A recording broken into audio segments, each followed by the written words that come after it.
been made by the community and by the users and by DAR.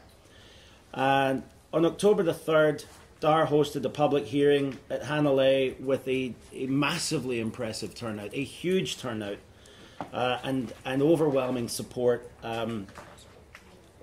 Ancestral families, residents, supporters, a number of people spoke of the ecological and cultural strength of this rule, the importance of action for the future generations, and also conveyed a sense of urgency for action. As you mentioned, this has been going on since the 90s, and the time is now. We've received testimony in support from Mayor Carvalho, Dr. Crabb, the CEO of OHA, Dana Huna, the OHA trustees for Kauai and Niihau, and Thomas Hashimoto for the Ahumoko Advisory Committee on Kauai. We've received over 600 testimonies in regards to this rule. Overwhelmingly, the vast majority of them in favour. We have received a few more that we have here since we actually submitted your packages in front of you. And after many years of review, revision and careful consideration, the Division of Aquatic Resources has determined this rule represents responsible management and strongly recommends its adoption. So thank you very much for hearing this morning. Thank you very much. Any questions for staff? Chris? Yeah. First is kind of a technical question. We, at our last meeting, we had a briefing on the new system of administrative fines that the department is going to try to implement so that violations can be handled more like traffic tickets rather than necessarily going through a whole court process. Would that apply to violations of these rules as well? I'm going to ask Emma. Good morning, Board. My name is Emma Anders, planner for the division. That system hasn't been adopted, so at this time, no. Once adopted, it could apply, yes. I just wanted to be sure because I think it would be a more streamlined system, and yes. If it so it would cover this and other community-based management areas as well as the general fisheries rules that the DLNR enforces. Yes, that's correct. Okay, then on the rule itself,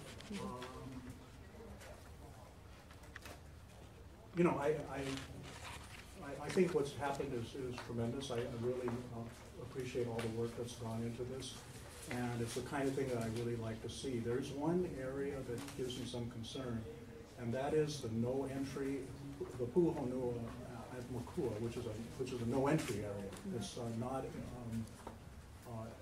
just a control of taking marine life or fishing or using certain kinds of gear, but if I understand it correctly, you would not be able to swim across it, for example, or snorkel or paddle a stand-up paddleboard or anything, right?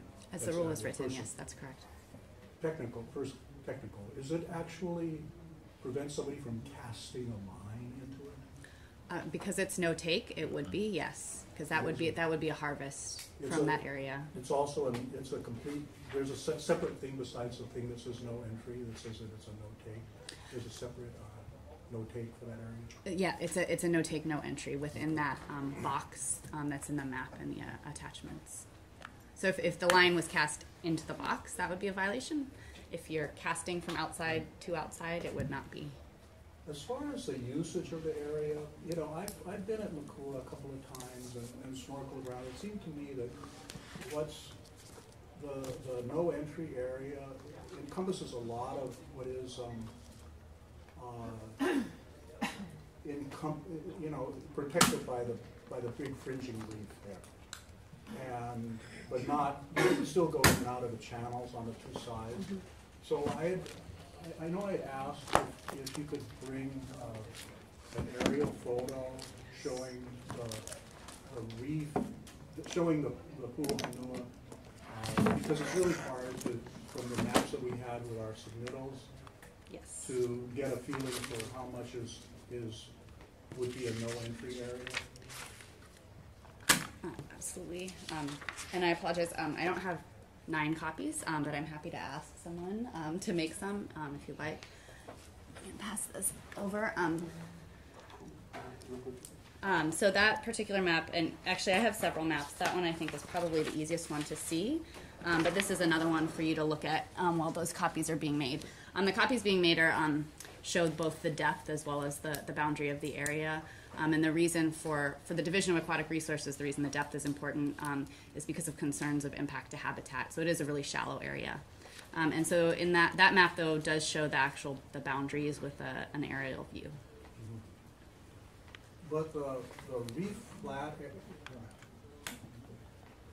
the reef flat area itself is not part of the blue line, No. where the waves actually come washing over. No, that's correct. Is there a reason for that? Yes, so the area where the waves wash, because of that physical action, is going to be less sensitive. So the bigger concern is the area on the interior that is protected from the waves and therefore more sensitive. Also in the proposal and the management plan and several of the conversations, the reef flat itself is a valuable fishing area for the community. And so there was not an inclination to exclude from that area. Thank you.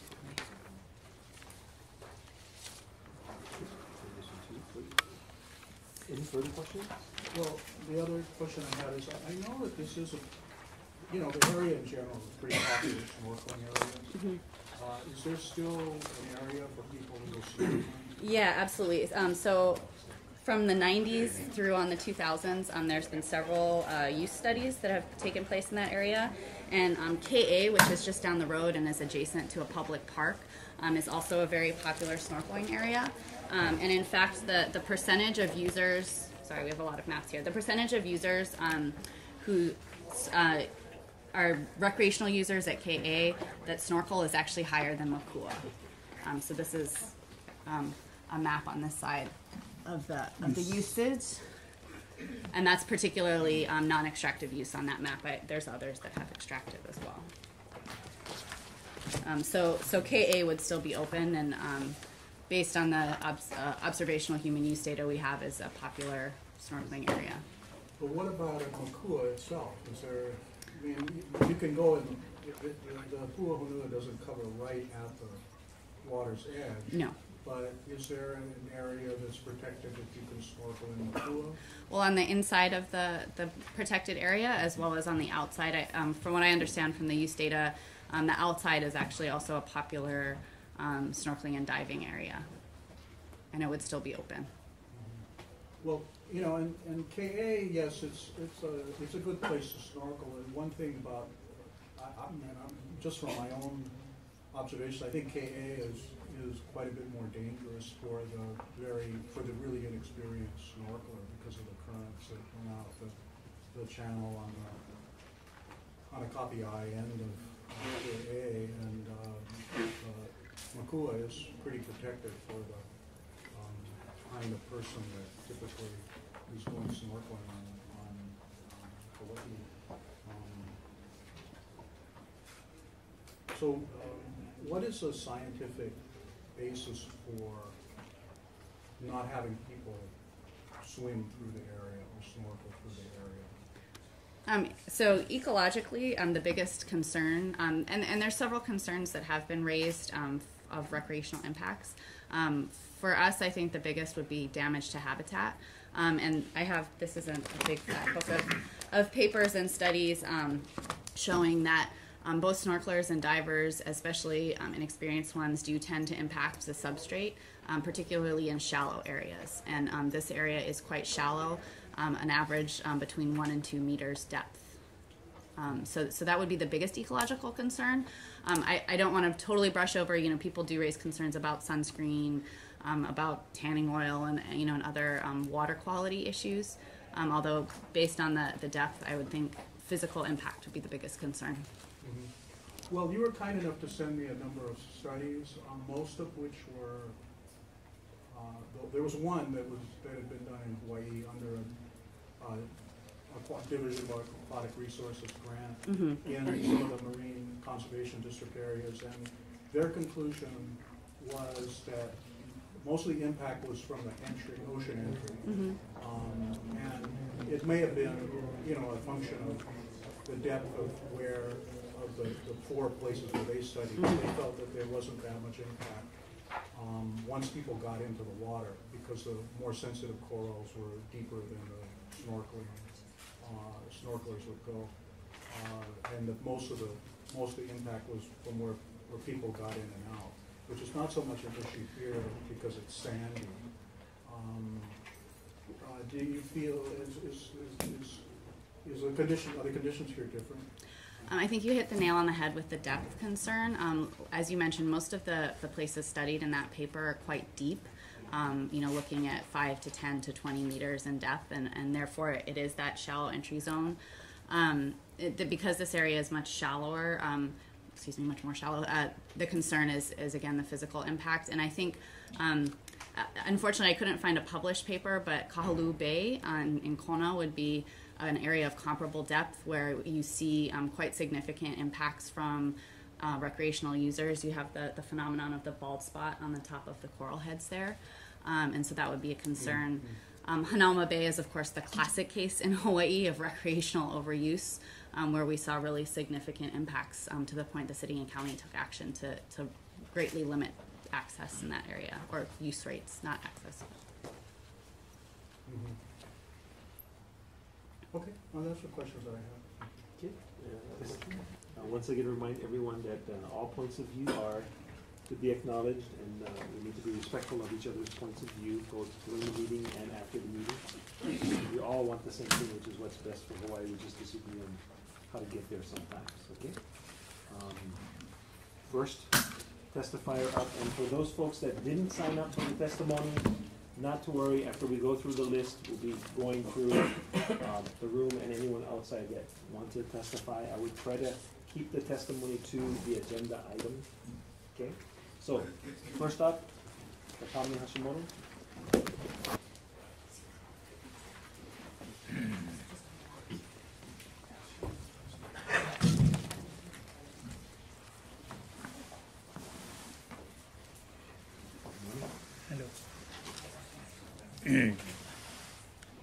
Testimony in support of agenda item F1 before the Board of Land and Natural Resources.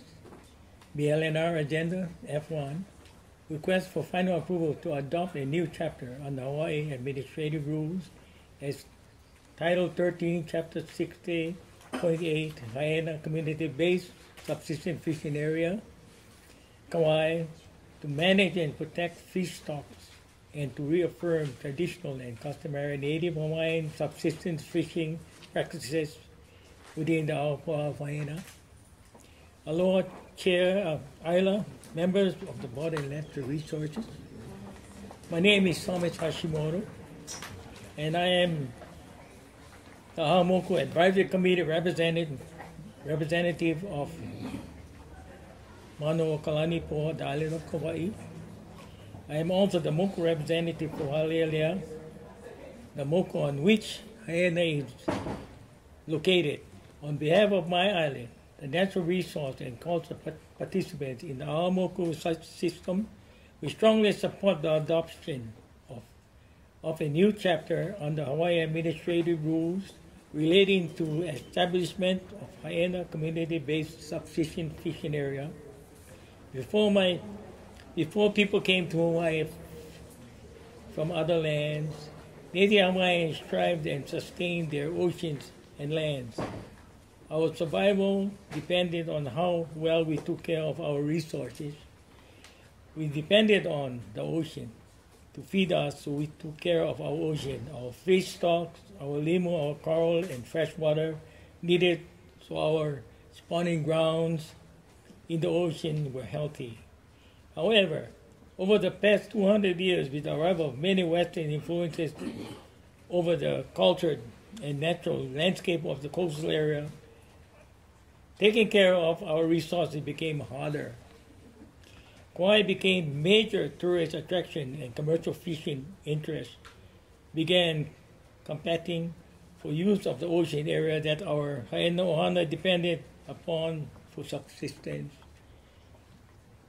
And while Kauai people are well known for their hospitality, we have become unwitting casualties of too many people trying to use every inch of Haena for different purposes. We welcome visitors, but we need to feed our families. Most of all, we need to sustain Haena. Haena, Cbfsa Haena allows the people of Haena to protect their subsistence fishing area. It allows others to learn how sustainability in the result of careful Native Hawaiian practices within a specific area. It also gives us cultural practitioners and Lawai'a that have generation knowledge of Haena the opportunity to restore traditional Native Hawaiian knowledge, methodology, culture, attachments to a place to be perpetuated and shared, an important part of sustainability for Hawaiian ecosystem.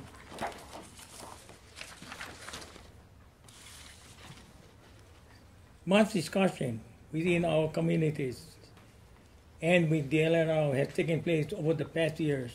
Our people are convinced that this is an important step in continuing efforts to work with the state in sustaining our culture and our natural resources.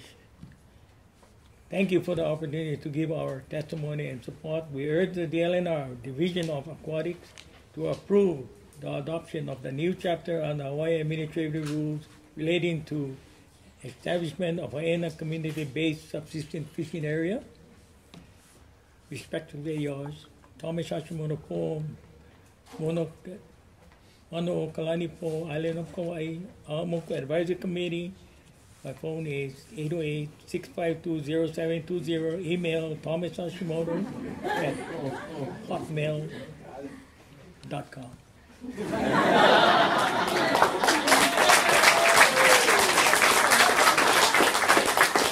Any questions for Tommy?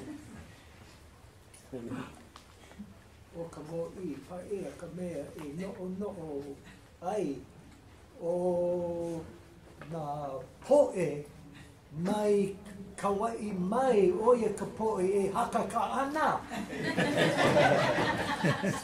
So King Kamehameha the First also believed that besides being friendly on Kauai, they're very good fighters.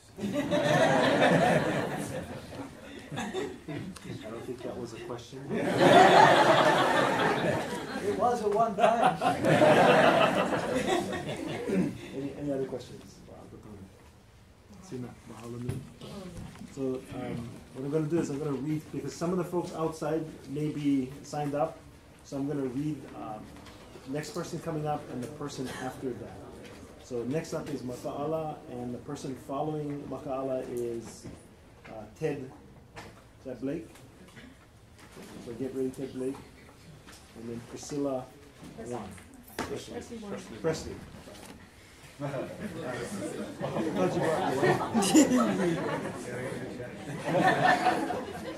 Could have been you brought your wife, I wasn't sure.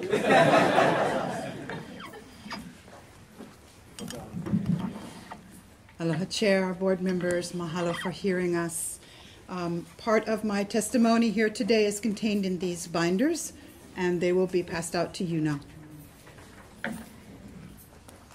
My name is Maka'ala Ka'amawana. I am the Vice Chair of Hui Ho'omalui Ka'aina.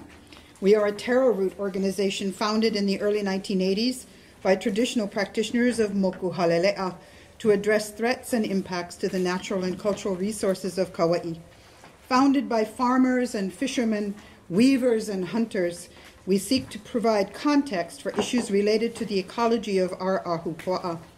The organization is an active advocate for those native things and ways that are disappearing. We are not a nonprofit. We are an activist organization. We do not whine and wait, we act. I am a founding member of Hui Maka'aina na o Makana and have been involved in the establishment of and development of the rules for Haena community-based subsistence fishing area. Haena is not my home ahupua'a. I am from Haleko, Ko'olaupoko on this island. My husband's family is from Moku Halele'a, and my testimony today represents my position in Hui Ho'omalui Ka'aina, as well as my kuleana as the parent, grandparent, and great-grandparent of the next generations in Haena. As kupuna, I have known the times when community-based management was still occurring and working. People of the place doing the right things at the right times for the right reasons. As our world is impacted by foreign ideas and pressures, we turn again to ourselves and what we know is true. Hui Ho'omalu Ika'aina strongly supports the passage of the Haena Community-Based Subsistence Fishing Area Rules and asks for your support as well. Me ka pono. I just want to say you folks really did a lot of work to put all this together. Thank you. It's been 6 years. Outside the box. Mahalo. Boy,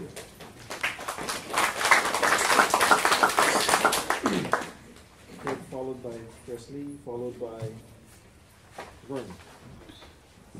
Oh, excuse me, not Vern, followed by Kelly. There's many of you have signed up for 2 items. So I'm trying to stick to the item that you signed up for. If you signed up for, if you didn't sign up for an item, and after we go through the list, you want to testify on this particular item, then you will have an opportunity to do so, okay? Hello, Chair Island, members of the board. We do have good fighters on Kauai, but before the spiel, we come with aloha. My name is Ted Blake, and I also am a resident of Kauai, from the Moko of Koloa. I'm the executive director for, excuse me, Malama Koloa. Very proactive in maintaining and preserving our wahipana in the area. I do support the efforts of Makainana Umakana. I spend a lot of time down there helping just on work days, ensuring aloha there. And I feel that this community is offering to partner with the state of Hawaii to have a living proof of what our 2 canoes are traveling around the world, telling the world. That we had such good environmental practices that it sustained a healthy population for a number of years without any Costco and Matson. And I believe that they're sacrificing a lot in their community for their families to ensure that the next generation has the food to sustain them. And they're taking this to a very, very high standard for the state to follow. Thank you.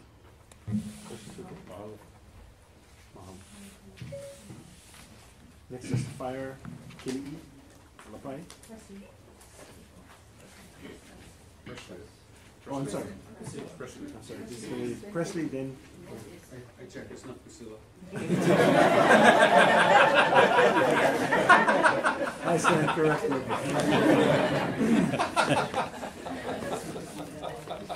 I need new glasses. My hand's already in spam. I apologize. Hello, Chair Law, respected board members. My name is Presley Wan, for the record, and I am the current president for Hui Makaina na o Makana in Kauai. I'm a descendant of multi-generational, as the other members of our Hui, multi-generational lineal descendants of Haena and Nepali Coast. And so I just, Uncle Tom just really kind of just said it all. And I just wanted to give you a little insight again, you know, not being at the public hearing that we had in Hanalei October 3rd was very overwhelming. And to see, especially to see, like family members from almost every single family, Hawaiian family from Haena and Wainiha being there, and having the courage to stand up and speak how strongly they felt about this issue. If you have a chance to read cultural and historical historian Kepa Mali's testimonies about the fishermen of Haena, you'll see that it reflects the breakdown of the Koneiki system as one of the causes that they felt, the kupuna, that the breakdown of the Kona system is one of the reasons why everything's getting overfished. So I'm just asking you, the state, to allow us, the community in Haena, to act as the Konikis for this area. If people know this area better than any agency in the state, federal government, whatever, we know that area better than anybody. So I'm just asking the state to let us help you folks malama the resources there and give us a chance. Any questions?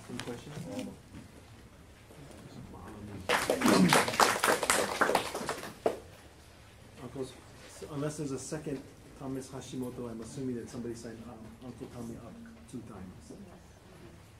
Did you want to speak a second time? Because you didn't answer. Okay. So after that would be Jody Hashimoto.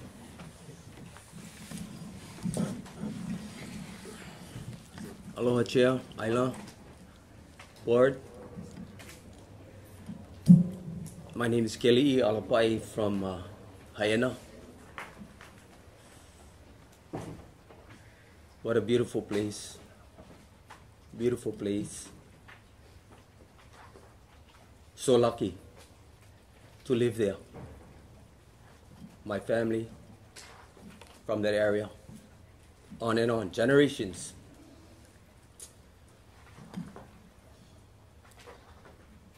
I never thought this day would come for us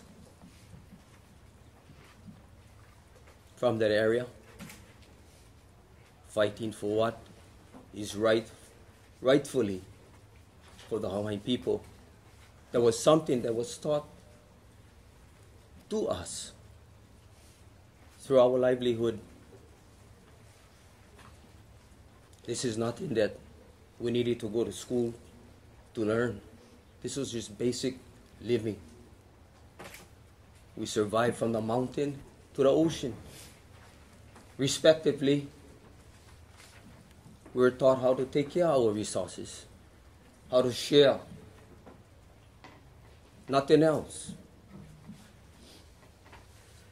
So I think in looking at everyone here today, throughout our state, I'm pretty sure you folks can all see why we are here. And you, as the member of the board, Chair Aila, and of the state of Hawaii, can look back at what you folks have shared today with us as Hawaiian people. From the Aina, my father-in-law is Thomas Hashimoto. He's the one that taught me how to fish. And if it wasn't for a man like that, I couldn't pass anything down to my kids. My mo'upuna. So I ask you folks humbly to really think about this and put in your hearts the hard work and time that we all had put into this issue to move forward. And I can say again, like this was never something new. This goes back through generations. So again, I thank you folks for listening to me and having the opportunity to come here and speak to you folks today. Mahalo.